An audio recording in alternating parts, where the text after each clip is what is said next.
Should you buy, sell, or hodl your SLP and Axie Infinity token? Stay tuned to know more. So hi guys and welcome back to another Gab's cryptocurrency video where we trade by data and not by hype. And if you haven't subscribed to my channel, click the subscribe button down below and hit the notification bell icon so you won't miss out daily technical analysis like this. So let's dive into this video.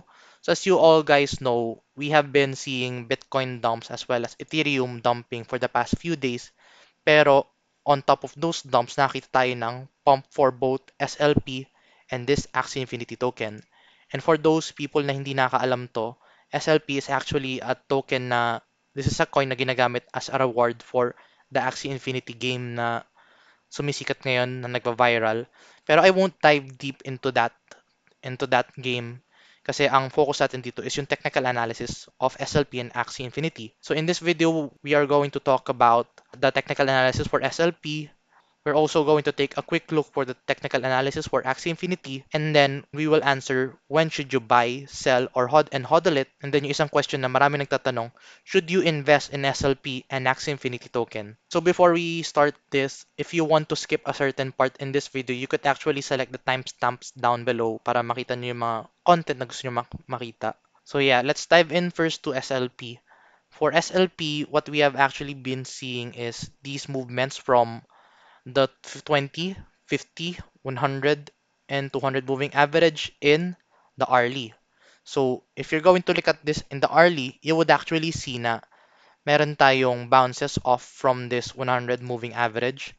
And you would actually see that one playing out. So, ayun na, may bounce. And then, meron din tayong bounces from dito. The 100 moving average acts as a strong support for this price action for SLP. So if you want to enter into any SLP movement, you should actually be watching out for the 100 moving average. Now, yung isang moving average na kailangan nyo tingnan is the 20.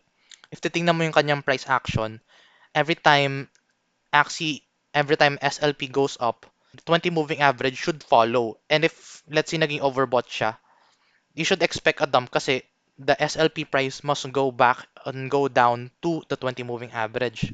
And you could see that multiple instances happening. So, ayan no, naging overbought pero nag-dump, pumunta sa moving average. In latest actions natin ngayon, actually, nag-pump siya and then naiwanan si moving average. So, kailangan niyang mag-dump at mag-consolidate dun sa moving average. So, right now, we are also seeing that same move. So, we should now expect somehow a possible dump or consolidation dito. Now, the next thing na kailangan mo tingnan dito is yung kanyang RSI. Kasi kung titingnan mo si RSI, very overbought na. And if you're going to follow this is actually a declining RSI with an increasing price. And as you all know, guys, that one is a bearish divergence, and that would indicate na anytime soon magkakaroon na tayo ng big dump na which would test more likely the 100 moving average or either the 200. So this one would be a big dump na pwedeng makita natin anytime soon in the future. So you should be cautious of this, guys, and you should now understand na SLP is already overbought. And if I were you, you should now be considering to start taking profits na when the SLP price is already high. So yeah, that's SLP. The question is, how high are we going to get with SLP?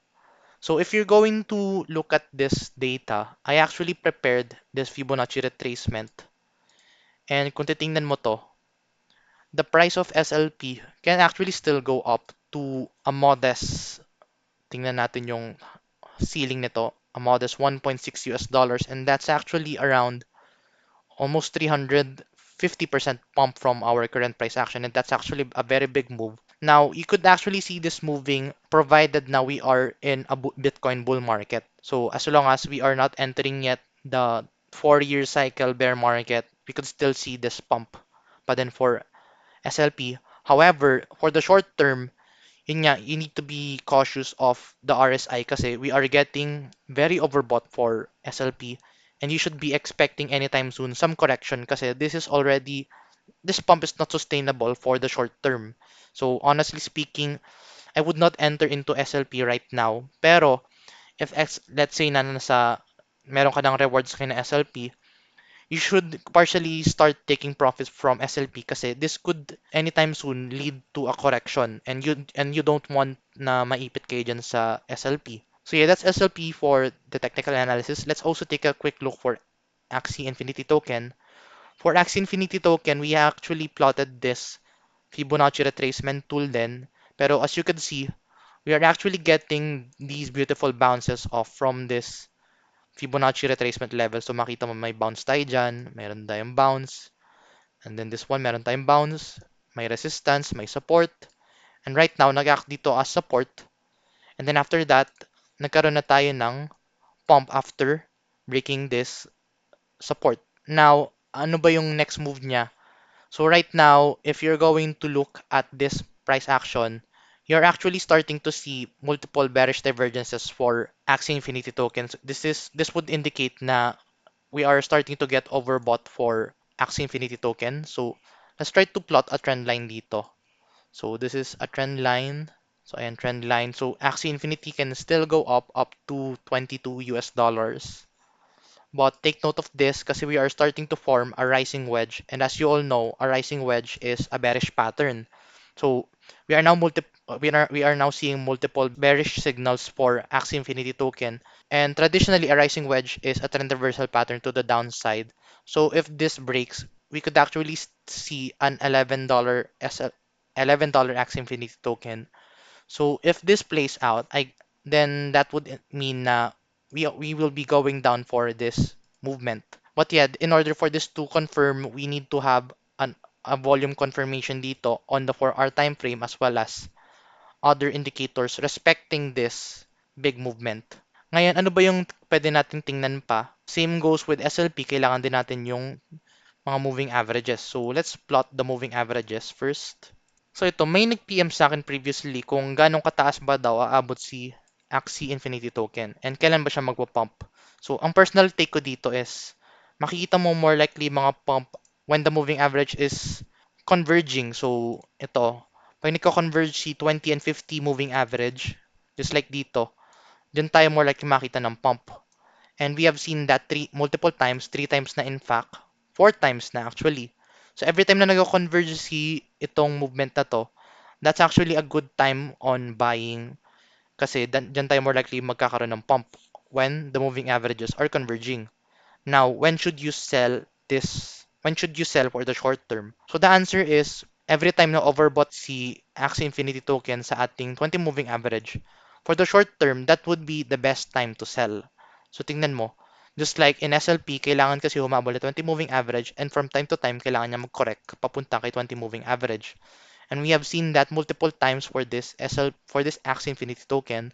So right now, we are actually moving for this latest pump from this convergence. So right now, possible na magkaroon tayo dyan ng consolidation after hitting siguro after makuha natin yung pinakang high nito. And now, the next question is, should you buy, sell, and hodl it? Now, to answer na should you buy, I don't think na it's good to buy for the short term kasi it's very overbought. If I were you, I would always wait for a dump. Should you sell? For me, honestly, kailangan, ang best way talaga na para ma-navigate mo yung movement mo dito is you should sell at some areas na tingin mong aabot dun. And you could actually do some technical analysis. Of course, Fibonacci retracement tool lang pinaka-best. And if you'd want to know how to use Fibonacci retracement tool, meron akong video down below which you could actually see kung paano. Meron akong playlist down below kung paano ba gamitin si Fibonacci retracement tool. So you could check that playlist down below. And then after that, you should be targeting these different levels kung paano para malaman mo kung kailan ka magte-take profit. Hindi ka dapat nagte-take profit all in one go kasi what if nag-pump edi naiwanan ka. Pero what if hindi ka nag-sell tapos bumagsak edi wala ka ngayong nakuwang profit. So the best way to navigate this in selling and hodling is setting some target kung kailan ka magbabuy and sell and hodl. This goes the same for SLP. So for SLP, you should be setting different milestone and targets for SLP kasi hindi tayo sigurado kung kailan ba or hanggang saan ba yung kanyang pump other than these Fibonacci retracement tool na ginagamit natin. As we all know, SLP can still go to 1.6 US dollars which is roughly 70 to 90 pesos. Pero you could not always expect na aabot doon. So what you should be watching out for is yun nga yung mga support and resistances pati mga short-term indicators na nagsasabi na bearish Of course, pag nakita ka ng ganun, you should start taking profits before, just in case na biglang mag-dump talaga. Now, the major question na marami nagtatanong din, should you invest in SLP and Axie Infinity Token? Now, ito yung honest take ko doon. So, if you want to invest in any cryptocurrency, you need to understand na Bitcoin will control the market. Ano ba ibig sabihin nun? Bakit ko ba lagi sinasabi na Bitcoin will control the market? Bitcoin is king. Cryptocurrency will be dependent on the price action of Bitcoin. Kasi nga, Bitcoin is the top one market cap coin. If you're going to follow the Bitcoin dominance movement, the crypto space will always be dependent on the Bitcoin movement. Pero bakit ba tayo nakita ng mga gantong pump despite of Bitcoin being bearish while SLP and Axie are pumping? It's because meron tayong sinusundan yung mga kanyang coin pairing. So, of course, alam natin si Bitcoin and si Bitcoin meron din tayong pairing for Ethereum. So, Ethereum to Bitcoin dominance. And just like for those pairing, meron din tayong SLP to Ethereum dominance. So, we should be looking out for is every time every time we see na magko-consolidate si Ethereum, ito, meron tayong consolidation phase kay Ethereum. So every time nagko-consolidate si Ethereum, that would be the best time for these coin pairings to pump for their dominance against Ethereum. So just like what we saw dito, Ethereum is consolidating. From time to time, we could see some pump for SLP and some other altcoins na merong coin pairing kay Ethereum. So, of course, first, dependent kay Bitcoin, next kay Ethereum, and then from there on, dun kayo mag-check dito. Now, should you invest in SLP and Axie Infinity Token?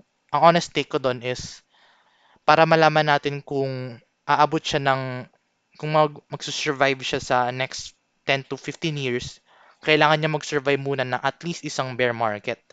And right now, hindi pa natin siya nakita mag-stay sa isang bear market. So, pag natapos yung Bitcoin bull run this year or next year, what you should now be looking for is this SLP movement. So, pag nag-start na yung Bitcoin bear market, the best way to navigate SLP is by moving it first your investments kay SLP, kay Ethereum, either ililipat mo siya kay Ethereum or kay Bitcoin. It's because every time na nagkakaroon ng Bitcoin bear market, halos lahat ng mga altcoins ay nadudurog. So, dito natin malalaman sa Bitcoin bear market kung mag-survive si SLP and Axie Infinity Token.